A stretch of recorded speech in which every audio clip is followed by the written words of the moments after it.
2 दिवसाआधीच monsoon मुंबईत दाखल. येत्या 48 तासामध्ये मुंबई आणि आसपासच्या परिसरामध्ये मुसळधार पावसाची शक्यता. मुंबईच्या दादरमध्ये पावसाची हजेरी. अचानक आलेल्या पावसामुळे मुंबईकरांची धावपळ.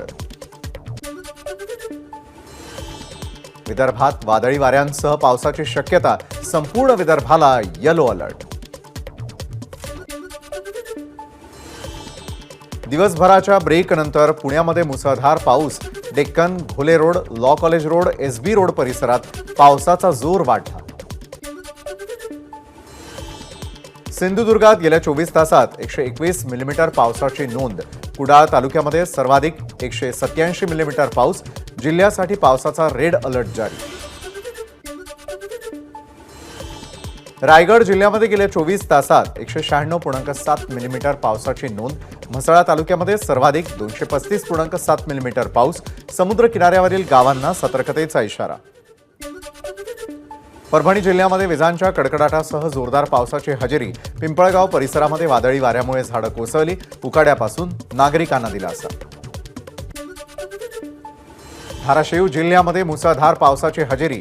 शहरातील फकीरानगर, गणेशनगर, समर्थनगर, वैराग नाका परिसरात नाल्यांना नदीचं स्वरूप. उकाड्यानं त्रस्त नागरिकांना दिलासा.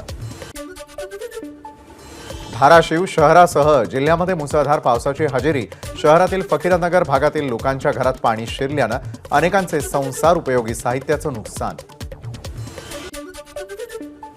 परभणीच्या पाथरी, मानवत, सोनपेठमध्ये वादळी वाऱ्यासह मुसळधार पाऊस. पाथरीच्या पिंपळगाव परिसरामध्ये काही ठिकाणी झाडांची पडझड. सोलापुरात मुसळधार पावसाची हजेरी.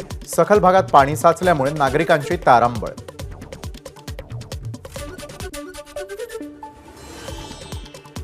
सांगलीच्या चांगोली परिसरासह शिराळा तालुक्यामध्ये अतिवृष्टी. कृष्णा नदीवरील बंधारा पाण्याखाली तर ओढ्या नाल्यावरील पूल पाण्याखाली.